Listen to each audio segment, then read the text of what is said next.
Film की शुरुआत में हम जंगलों के बीच एक ईश नामी आदमी को देखते हैं। वो एक बायोलॉजिस्ट है और अपनी रिसर्च के सिलसिले में वो शहर से कई दूर जंगलों में रह रहा है। एक दिन इसी रिसर्च के दौरान उसे जंगल से एक जहरीला सांप काट जाता है। वो बहुत ज्यादा पैनिक हो गया और यहाँ उसका फोन भी गिर गया। किसी को वो अब मदद के लिए भी नहीं बुला सकता था। खुद ही उसने अपना हाथ सक करके जहर को निकालने की कोशिश की, लेकिन इससे भी काम नहीं बना। घर जाकर उसने कट भी लगा दिया, लेकिन देर हो चुकी थी। जहर उसके जिस्म में फैल रहा था और उसे अजीबोगरीब हेलुसिनेशंस हो रहे थे। वो कई दिन ऐसे ही पड़ा रहा। उसे लेने के लिए एक दिन बहुत से साइंटिस्ट भी यहाँ पे आए। उसे थोड़ा थोड़ा इस चीज का होश था। वो अभी भी जिंदा था, लेकिन उसके जिस्म में बिल्कुल भी ताकत नहीं थी। उसने हिम्मत करके इन लोगों को बुलाने की कोशिश तो की, लेकिन आवाज ना कर पाया। और ऐसे सब लोग ये जानकर यहाँ से चले गए कि ऐश यहाँ पर नहीं है। सीन कट हो गए। कुछ दिन बाद का हमें सीन दिखाया गया। उसने हाथ पे जो कट लगाया था, वहाँ से उसकी बॉडी से जहर बाहर निकलता रहा और जो थोड़ा बहुत जहर उसके दिमाग पे असर कर गया था, वो भी अब ठीक होने लगा था। बस उसे थोड़े बहुत हेलुसिनेशंस होते थे। होश में आने पर उसने फौरन शहर के हॉस्पिटल जाने का फैसला किया, अपनी गाड़ी साफ की और शहर की तरफ निकल गया। लेकिन एक अजीब चीज जो वो नोटिस कर रहा था, सड़कों पर कोई गाड़ी नहीं थी। और जब वो शहर पर पहुंचा तो वहाँ कोई इंसान जिंदा नजर नहीं आया उसे। सभी बिल्डिंग्स खाली पड़ी थी। ये देखकर वो पैनिक हो गया। यहाँ पर एक पेंडेमिक यानी एक वबा फैली थी। ये वबा इतनी खतरनाक थी कि इसने चंद ही दिनों में सारी की सारी आबादी को मार डाला। इश्क क्योंकि एक बायोलॉजिस्ट था, वो समझ गया कि काफी दिन वो आबादी से दूर रहा, इसीलिए इस बीमारी ने उसके ऊपर हमला नहीं किया और वो सरवाइव कर गया। जाहिर सी बात है, आबादी खत्म हो गई है तो ना कोई हुकूमत रही है और ना ही यहाँ कोई भी किसी भी चीज का मालिक रहा है। इसको यहाँ फौरन अपने पेरेंट्स का ख्याल आया। तेजी से वो गाड़ी घुमाते हुए जब घर गया तो उसने देखा कि उसके पेरेंट्स कई दिनों से मरे हुए थे और उनकी बॉडीज की हालत भी बहुत ज्यादा खराब थी। वो बहुत रोया, लेकिन फिर उसने हिम्मत पकड़ी और अपने ही घर के बाहर उसने कब्र खोदकर उनकी बॉडीज को दफन कर दिया। सुबह उठकर भी उसने पूरा शहर देखा, कोई और सर्वाइवर जिंदा नहीं था। ये बात सोचते ही उसने फैसला किया कि वो एक दूसरे शहर जाएगा। उसने लॉस वेगस जाने का डिसाइड किया। कुछ जरूरत का सामान और गन लेते हुए वो निकल गया, लेकिन ब्रिज जो लॉस वेगस की तरफ जाता था वो भी सील था। उसे बहुत गुस्सा आया और लंबा रास्ता लेकर जैसे ही वो लॉस वेगस पहुंचा तो देखा कि यहाँ पे भी सभी लोग मारे गए। मॉल्स, बड़े बड़े होटल्स, कैसीनोज सब खाली थे। थक हार कर वो एक होटल में चला जाता है, वहाँ रात गुजारता है और महंगी चीजें एंजॉय करता है, क्योंकि अब ये सब कुछ उसके लिए फ्री था। वो अपनी उम्मीद खो चुका था कि उसे कोई मिलेगा, लेकिन लकीली अगली ही रात उसे दो लोग मिले। ये दोनों ही सरवाइव कर गए थे उस बीमारी से। लड़की ने अपनी दुखिया कहानी बताई कि उसने अपनी फैमिली को वीडियो कॉल पे मरते देखा है और अब उसे जीने की कोई उम्मीद नहीं, जबकि ये आदमी भी मरना ही चाहता था, क्योंकि ऐसी अकेली दुनिया में वो सरवाइव नहीं कर सकता था। आज रात के लिए ये लोग भी ईश के साथ स्टे करते हैं, लेकिन सुबह होने पर इन लोगों के इरादे ईश को खतरनाक लगे। उस आदमी के पास एक गन थी और वो तीनों को मारने का इरादा रखता था ताकि तीनों की मौत आसान हो जाए, लेकिन ईश को जीना था, इसलिए वो उठकर वहाँ से बाहर निकल गया और पीछे उसे गोलियां चलने की आवाजें सुनाई थी। यानी उन दोनों ने अपनी जान ले ली थी। इस हादसे ने उसे और भी ज्यादा तोड़ दिया था।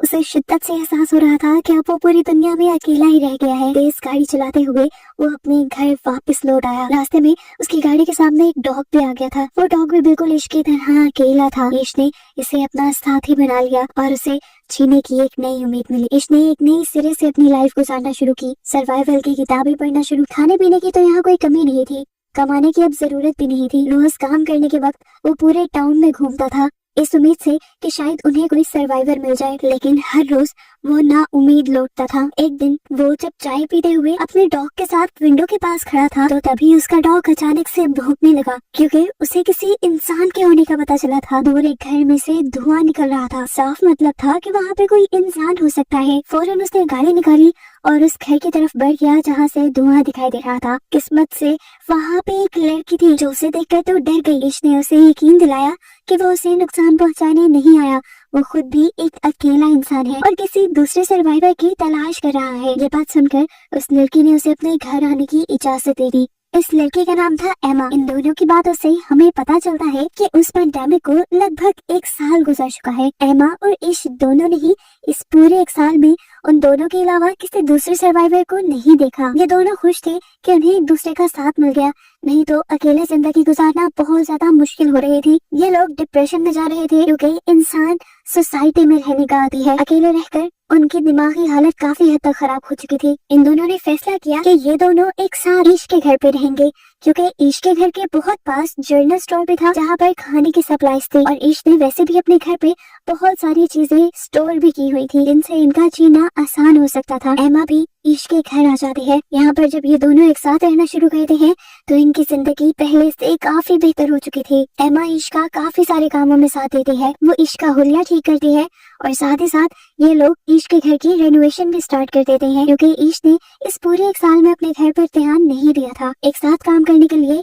ये रोज सुबह उठते और अपना टारगेट पूरा करते। ये दोनों ये भी समझते थे कि अगर दुनिया में सिर्फ ये दो ही लोग बचे हैं तो अब इन्हें आबादी भी बढ़ानी चाहिए। पहले तो ये दोनों का फैसला था, लेकिन ईश को जब पता चला कि एमा प्रेग्नेंट हो गई है तब वो बहुत ज्यादा डर गया। उसे डर था कि क्या उसके बच्चे इस अजीब से दुनिया में सरवाइव कर पाएंगे। एमा उसे हौसला देती है कि सब बेहतर हो जाएगा। ईश जो कि एक बायोलॉजिस्ट था, वो बुक से पढ़कर बच्चे के पैदा होने के तरीके देखने लग जाता है, क्योंकि वो जानता था कि ये दोनों अकेले हैं और उन्हें ये काम खुद ही करना पड़ेगा। साथ ही ये दोनों इस घर को परफेक्ट करने की भी कोशिश कर रहे थे। ईश ने यहाँ पे सोलर पैनल्स भी लगा लिए थे ताकि उनके घर में इलेक्ट्रिसिटी की कमी न हो। पेंडेमिक को क्योंकि काफी वक्त गुजर गया था, शहर भी जंगल की तरह बनने लगे और जंगल के जानवर शहरी इलाकों की तरफ आने लगे। उनके लिए ये बड़ा खतरा बनता जा रहा था, इसलिए उन्होंने अपने घर के इर्द गिर्द एक बाड़ बना ली और इन जानवरों से बचने के लिए अपने पास कुछ हथियार भी रख लिए। इन लोगों ने खुद भी बहुत से पालतू जानवर पाल लिए थे जिनसे इनकी जरूरत की चीजें पूरी होती रहीं, और ये लोग ज्यादा से ज्यादा मसरूफ भी रहे। इंसान ना होने की वजह से इर्द गिर्द का सारा इलाका हरा भरा हो गया और यहाँ की हवा भी बहुत साफ हो गई। इनकी सेहत भी अच्छी हो गई थी पहले से काफी। इनकी लाइफ एक तरह से परफेक्ट ही थी, लेकिन फिर एक दिन इनको एक और बड़ी मुसीबत का सामना करना पड़ गया। पता नहीं कहां से शहर में बेतहाशा चूहे आ गए। इनको देखकर ईश बहुत ज्यादा पैनिक हो चुका था। इन चूहों को अपने घर से दूर रखने के लिए ईश ने सारा आड़ कबाड़ अपने घर के इर्द गिर्द जलाना शुरू कर दिया, लेकिन ये एक रात तक काम कर सकता था। एमा ने उसे समझाया कि हम इसका भी हल निकाल लेंगे। सुबह होने पर ईश घर से बाहर गया और आसपास से बहुत सारी बिल्लियों को लाकर उसने यहाँ पर छोड़ दिया। बिल्लियों ने ये चूहे खाना शुरू कर दिए और आखिर ये लोग इस प्रॉब्लम से भी निकल गए। फाइनली अब वो दिन भी आ गया था जब एमा को अपने बच्चे को जन्म देना था। ये सारा काम ईश खुद हैंडल करता है और हमें दिखाया जाता है कि इन लोगों के पास एक बहुत ही प्यारी बेटी पैदा हुई थी, जिसे देखकर ये लोग बहुत ज्यादा खुश थे। जीने की एक नई उम्मीद जो मिल गई थी इन्हें। इसके बाद ये लोग अब सड़कों पर जाकर अपने घर का एड्रेस लिखाते हैं, इस उम्मीद में कि अगर कोई सर्वाइवर यहाँ तक आए तो वो उनके घर पहुँच जाए खाना और पानी के लिए। देखते ही देखते 6 साल और गुजर गए। ईश किसी काम के लिए जंगल की तरफ बढ़ रहा था कि अचानक उसकी कार के सामने एक जंगली जानवर आ गया। डरकर ईश बाहर निकला तो उसने जानवर को देखा। वो अभी जिंदा था, दर्द में तड़प रहा था, इसलिए ईश ने उसकी मुश्किल आसान की और उसे शूट करके मार डाला। ये सब दूर खड़ी एक लड़की देख रही थी। गन की आवाज सुनकर वो घबराकर जंगल के अंदर भागने लगी। ईश ने भी उसे भागता देख लिया और वो फौरन उसके पीछे भागा उसे पकड़ने के लिए। इस लड़की को लग रहा था कि ईश उसे नुकसान पहुंचाएगा, लेकिन ईश ऐसा नहीं था। वो लोग तो खुद सर्वाइवर्स को ढूंढ रहे थे। वो जब इस भूखी लड़की को एक सेब खाने को देता है तो ये लड़की समझ जाती है कि ईश बुरा नहीं है। ईश उसे अपने साथ घर लाना चाहता था, लेकिन ये लड़की उसके साथ गाड़ी में नहीं बैठी बल्कि पीछे ट्रंक में बैठ गई। घर आने पर भी देखने को मिला कि वो लड़की ट्रंक से निकलने को तैयार ही नहीं थी। घर पर हमें देखने को मिला कि इतने सालों में ईश और एमा के 2 बच्चे हो चुके थे और अब उनके पास एक तीसरा बच्चा भी पैदा होने वाला था। इन्होंने जो पूरे टाउन में अपना एड्रेस लिखा था उसे देखते हुए 2 और सर्वाइवर इनके साथ रहने आ गए थे, जिनका नाम था जॉर्ज और मरीना। और अब पिछले 1 साल से ये लोग ईश और एमा के साथ ही रह रहे थे, क्योंकि यहाँ पर किसी चीज की कमी नहीं थी। खैर, ईश जिस लड़की को जंगल से लेकर आया था वो लड़की अभी भी ट्रक से बाहर नहीं निकली थी। पूरी रात भी उसने ट्रक में ही गुजार दी। मरीना सुबह होने पर जब उसे खाना देने आई तो घबरा कर उसने खाना भी दूर फेंक दिया। तब मरीना ने उसे काम डाउन किया और अपनी कहानी सुनाई कि वो और जॉर्ज काफी महीनों से इस अकेले दुनिया में भटक रहे थे। उन्हें ईश और एमा का एड्रेस मिला और वो उन्हीं के साथ रहने लग गए। उसने बताया कि ये दोनों बहुत अच्छी हैं और यहाँ भी किसी चीज की कमी नहीं। उसकी ये बातें सुनकर ये लड़की थोड़ा काम डाउन होती है और इनके साथ घुलने मिलने लग जाती है। लेकिन अजीब बात थी, उस लड़की ने ना तो ज्यादा बात की थी अभी तक और ना ही उसने अपना नाम बताया था। मरीना एक दिन उसका सामान देखती है तो उसमें अजीबोगरीब ड्राइंग्स उसे दिखाई देती है। साथ ही उसे एक लेटर में इस बच्चे का नाम ईवी पता चलता है। उस लेटर में लिखा था कि इस पैंडेमिक के दौरान उसके डैड ने उसके साथ ज्यादती कर दी थी, जिसकी वजह से अब वो अपने सामने आने वाले हर इंसान से डरती है। ये लेटर उसकी मॉम ने लिखा था, जिसमें वो चाहती थी कि ईवी जिसके भी पास जाए वो उसका ख्याल रखे, क्योंकि उसकी मॉम खुद ही मरने वाली थी। ये बात जानकर सभी ईवी का पहले से ज्यादा ध्यान रखने लग जाते हैं। इसी रात एमा को तीसरा बच्चा पैदा होता है, जिसकी वजह से ये लोग बहुत ज्यादा खुश हो जाते हैं। एक साल ऐसे ही गुजर जाता है। एक दिन उन्हें अपने एरिया में किसी के आने की खबर मिलती है। सभी लोग डर जाते हैं। छोटे बच्चों को अंदर भेजकर सभी बड़े लोग गन्स लेकर बाहर निकलते हैं चेक करने के लिए कि यहाँ पर कौन आया है। इन्हें पता चलता है कि ये एक और सर्वाइवर्स का ग्रुप था, जिसमें टोटल 4 लोग थे। ये लोग भी ईश और एमा का एड्रेस देखते हुए यहाँ पहुंचे थे। इसमें एक डॉक्टर थी मोली, जिन्होंने इन सबको बताया कि इतने सालों में वो सिर्फ इन 4 जिंदा इंसानों से मिल पाई है और उसके बाद वो अब ईश की फैमिली से मिल रही है। इनकी हुलियों और बातों से लग रहा था कि ये लोग नुकसान नहीं पहुंचाएंगे किसी को भी, इसीलिए ईश और एमा इन्हें भी अपनी फैमिली में शामिल कर लेते हैं। वैसे भी यहाँ चीजों की तो कोई कमी है ही नहीं। अब ये लोग एक साथ मिलकर एक बड़ी सोसाइटी बना सकते हैं। ईश इन नए मेंबर्स को इस दुनिया में सरवाइव करने के रूल्स बताता है कि इन्हें हर वक्त अपने हथियार अपने पास रखने होंगे, क्योंकि ये दुनिया अब एक जंगल की तरह बन गई है। जंगली जानवरों का सामना इन्हें आए वक्त हो सकता है। ये लोग सप्लाईज लेने के लिए जब भी यहाँ से बाहर निकलते हैं तो जरूरी है कि ये लोग ग्रुप की शक्ल में निकले, नहीं तो कोई भी जंगली जानवर या कोई और चीज इन्हें नुकसान पहुंचा सकती है। ये सारे असूल बताने के बाद ये लोग सप्लाईज इकट्ठी करने के लिए यहाँ से बाहर निकलते हैं मॉल और हॉस्पिटल की तरफ। मोली जो एक डॉक्टर थी, उसने हॉस्पिटल से बहुत सारी ऐसी चीजें इकट्ठी कर ली थी जिन्हें ये अपनी कम्युनिटी में ले जा सकते थे और जिनसे इन सब लोगों का इलाज हो सकता था। खैर, सालों का वक्त गुजर जाता है और हमें पता चलता है इस पूरे ग्रुप में काफी सारे बच्चे हो गए थे और दूसरे कपल के पास भी बच्चे थे। इनकी कम्युनिटी अब बड़ी होती जा रही थी। ईश अपने सारे बच्चों को पढ़ाता था और उन्हें बताता था कि पहले की कम्युनिटीज कैसे होती हैं, इंसान कैसे सरवाइव करते हैं। वो उन्हें पढ़ा रहा था ताकि आने वाले वक्त में उन्हें कोई मुश्किल ना हो। जिंदगी इनकी नॉर्मल गुजर रही थी। घर के आसपास पूरा जंगल उगाया था और इसी जंगल में से एक दिन एक बहुत बड़ा शेर इनके घर में आ घुसा। शुक्र था कि ठीक वक्त पर ईश की नजर उसके ऊपर पड़ गई। अपने बच्चों को बचाने के लिए ईश वहाँ पे आ गया और शेर ने उसके ऊपर हमला कर दिया। इससे पहले कि ये लोग उसे कुछ कर देते, शेर ने उसे चीर फाड़ डाला। ये देखकर सभी पैनिक हो गए। सभी जब यहाँ आए तो शेर यहाँ से चला गया। एमा ईश की ये हालत देखकर गुस्से से पागल हो गई और उसने गन लेकर जाके जंगल में उस शेर को शूट करके मार डाला। जबकि यहाँ ठीक वक्त पर मोली के साथ सभी लोगों ने मिलकर ईश की जान बचा ली और फिर उसका ट्रीटमेंट भी होने लगा। काफी हफ्ते लगे, लेकिन फिर ईश पहले जैसा सेहतमंद हो गया। देखते ही देखते अब 17 साल भी गुजर गए। इन सब लोगों के बच्चे अब जवान हो चुके थे। हमें पता चलता है कि इतने सालों बाद ईश की बड़ी बेटी हैदर उनके ही ग्रुप के एक लड़के में इन्वॉल्व होने लगी। इनकी दोस्ती काफी अच्छी थी और इनकी दोस्ती से किसी को भी एतराज नहीं था, क्योंकि इन्हीं सब लोगों ने आपस में रिलेशन बनाने थे। हैदर और ये लड़का अब इस दुनिया को एक्सप्लोर करने और सर्वाइवर्स ढूंढने की उम्मीद में इस टाउन से बाहर जाना चाहते थे। इस चीज पर भी किसी को कोई एतराज नहीं हुआ और ये लोग उन्हें गन्स और कुछ जरूरी सामान देकर सफर पर भेज देते हैं। उनके जाने के बाद यहाँ पर एक और मसला बन जाता है। बाकी रिसोर्सेज तो इनके पास ठीक ठाक थे, लेकिन अब इन्हें पानी की कमी का सामना करना पड़ गया था। डैम पर जाके इन्हें पता चला कि डैम्स का पानी खत्म हो रहा है और ये मसला इनके लिए जानलेवा भी साबित हो सकता था। कुछ दिन बाद इनके एरिया में आता है एक और सर्वाइवर्स का ग्रुप, जिनके पास 2 ट्रक थे। उनके पास पेट्रोल की कमी थी जो वो ईश से मांगने के लिए आए थे। इसके बदले वो उनसे कहते हैं कि हम आप लोगों की पानी वाली प्रॉब्लम को सॉल्व कर सकते हैं, क्योंकि हमारे पास ड्रिल मशीन है और जमीन के नीचे से ड्रिल करके अभी भी पानी निकाला जा सकता है। ईश को ये ऑफर बुरी नहीं लगी थी। उसने अपनी कम्युनिटी में इन लोगों को रख तो लिया, लेकिन अपने सभी लोगों को वार्निंग दे दी कि संभल के रहना, हो सकता है कि ये सर्वाइवर्स खतरनाक हों। दिखाया जाता है कि अब इन लोगों ने अपने डील के मुताबिक ईश के घर पे ड्रिलिंग शुरू कर दी थी। कई दिनों की मेहनत के बाद आखिर पानी निकल भी गया और ये लोग बहुत ज्यादा खुश हुए। डील पूरी हो चुकी थी।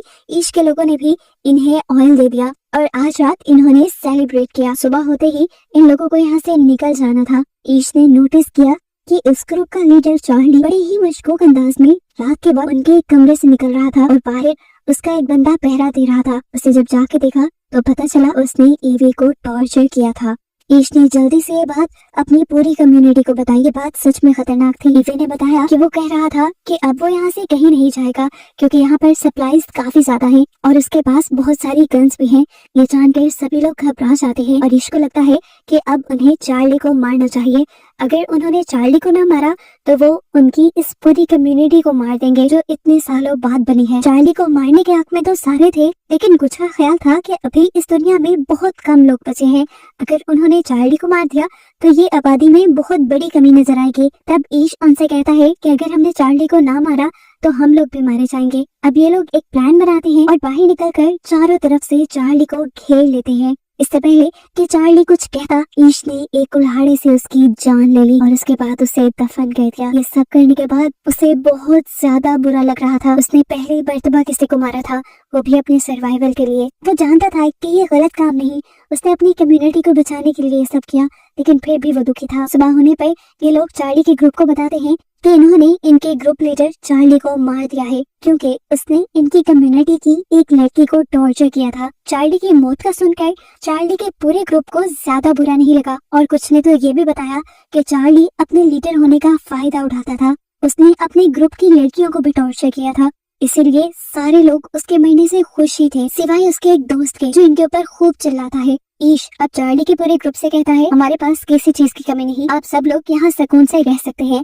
लेकिन ये लड़का नहीं, क्योंकि इसमें से मुझे चार्ली जैसी ही बू आ रही है। ये हमारे लिए खतरा साबित हो सकता है। सब लोगों की एक जैसी राय लेकर सजा के तौर पे ये लोग चार्ली के दोस्त को अपनी कम्युनिटी से बाहर निकाल देते हैं। पहले तो ये लड़का निकल गया, लेकिन जब उसे एहसास हुआ कि वो बाहर की कम्युनिटी में अकेला सरवाइव नहीं कर पाएगा तो वो वापस भी आया, लेकिन ईश ने अपनी कम्युनिटी की सिक्योरिटी के लिए उसे कबूल नहीं किया। देखने को मिला कि कम्युनिटी के सभी बच्चे पुरानी ही रिसर्च से एक प्लेन बनाने की कोशिश कर रहे थे। वो जानते थे कि कुछ ही दिनों में वो इसे परफेक्टली बना भी लेंगे, लेकिन उससे पहले ही इनकी कम्युनिटी को एक और बड़ी मुसीबत का सामना करना पड़ गया। कम्युनिटी के बहुत से लोग उसी वायरस से इन्फेक्टेड हो गए जो वायरस आज से 20 साल पहले फैला था, जिनसे पहले ये सारे सर्वाइवर्स किसी न किसी तरह इम्यून हो गए थे। मोले के पास काफी सारी मेडिसिन थी जिसकी वजह से उसने इन सबका इलाज तो किया, लेकिन ईश का बेटा वो बहुत ज्यादा बीमार था। उसकी इतनी ज्यादा खराब हालत की वजह से पूरी ही कम्युनिटी परेशान थी। इसी परेशानी में हम देखते हैं कि ईश की बड़ी बेटी अकेले वापस घर लौटती है। वो रो रही थी। सबने उससे उसके पार्टनर के बारे में पूछा और रोते हुए उसने कहानी बताई कि ये लोग जब सफर पर निकले तो इन्होंने बहुत सारे शहर ढूंढे, सर्वाइवर्स की तलाश की, एक एक घर छान मारा, लेकिन कोई सर्वाइवर इन्हें ना मिला। ये जगह जगह अपने घर का एड्रेस लिखते रहे और फिर ये लोग एक जगह पहुंचे जहाँ जंगलों में इन्हें एक इंसान मिला और उसने हेदर के पार्टनर को पकड़ के मार दिया। उसने कहा था कि ये चार्ली का बदला है, यानी साफ मतलब है ये वही आदमी था जिसे ईश ने अपने ग्रुप से निकाल दिया था। हेदर ने बताया कि मैं अपनी जान बचाने के लिए और क्या भी करती, मैंने उसे भी मार डाला और फिर तेजी से अपने घर वापस लौट आई। सब लोग दुखी थे, अभी इस दुख से निकले नहीं थे कि ईश का दूसरा बेटा भी मर गया। बात सिर्फ यहीं पे खत्म नहीं हुई। ईश के बेटे के मरने के बाद उनकी कम्युनिटी के 3 और मेंबर्स मारे गए और इस हादसे से ईश बुरी तरह टूट गया। उसका अब इस दुनिया में रहने का दिल नहीं करता था, वो इस दुनिया से जाना चाहता था, लेकिन तब एमा ने उसका साथ दिया, बिल्कुल उसी तरह जब वो बिल्कुल अकेला था। उसने कहा, देखो जब हमें कोई नहीं मिला था हम दोनों ने मिलकर जिंदगी की शुरुआत की और अब तो हमारा इतना बड़ा ग्रुप बन गया है, हमें ही इस दुनिया को आबाद करना है। तुम अगर ऐसे ही हार मान जाओगे तो ग्रुप के बच्चों को कौन ट्रेनिंग देगा। उसकी बात सुनकर ईश को थोड़ा हौसला मिला और वो पहाड़ों पे चला गया सनराइज देखने के लिए। पिछली दुनिया के सनराइज से बहुत मुख्तलिफ था। पहले जैसे ये नेचर के रंग फीके लगते थे, अब हर चीज में ताजगी थी। ये देखकर ईश को एहसास हुआ कि ये पहले वाली दुनिया नहीं रही, ये एक नई दुनिया है। वो अपने बच्चों को पहले वाली दुनिया में रहने की तरबियत दे रहा था, ये गलत था। वो समझ गया कि अब उसे अपने बच्चों को इस नई दुनिया में सरवाइव करना सिखाना है। घर जाकर यही स्पीच वो अपने बच्चों को देता है कि हम अभी तक गलत डायरेक्शन में पढ़ रहे थे, हम पुरानी दुनिया में चलने की कोशिश कर रहे थे, लेकिन जब पुरानी दुनिया रही ही नहीं तो फिर उसमें चलने की ट्रेनिंग क्यों लेनी है। ये एक नई दुनिया है और हमें इसके मुताबिक चलना है। ईशनी ने कहा कि अब से तुम लोग वही सीखोगे जो नेचर तुम्हें सिखाएगा और जो इस दुनिया में रहने के लिए जरूरी है। इस दुनिया में इनकी कम्युनिकेशन बिल्कुल बंद हो गई थी, तो इसीलिए इन्होंने फैसला किया कि ये अब अपना कम्युनिकेशन नेटवर्क बनाएंगे। इन्होंने दोबारा से एक नया रेडियो बनाया जिनसे इनकी कम्युनिकेशन स्ट्रॉन्ग हो गई। इसके बाद आए दिन ईश नए नए सोशल इवेंट्स रखने लगा, जिसमें बच्चों को एहसास हुआ कि कैसे सभी इंसान मिलजुल कर जिंदगी गुजारते हैं। ईश ने अब अपनी ये कोशिश अपने तक नहीं रखी, उसने अपनी कम्युनिटी से बाहर निकलकर अपने शहर को भी रेनोवेट करना शुरू किया, दोबारा होटल्स को आबाद किया और फिर अपने आसपास के शहरों को भी ठीक करने का इरादा कर लिया। फिल्म के पोस्ट क्रेडिट सीन में हमें बूढ़े ईश को उसके पोते के साथ दिखाया जाता है, जो उसे की सारी कहानी बता रहा था। वो उसे कहता है कि ये दुनिया बिल्कुल हमारी ही पीढ़ी है, जिसे अब तुमने आगे बढ़ाना है। ये कहते हुए ही ये कहानी यहाँ पर खत्म हो जाती है।